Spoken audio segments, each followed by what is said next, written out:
There's no motorcycle show this year in Chicago, so Harley Davidson St. Charles is organizing something. So let's see if there's something good over here.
Alright, so it looks like that's gonna be it.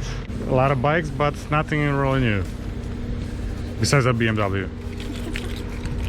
Alright, see you next video.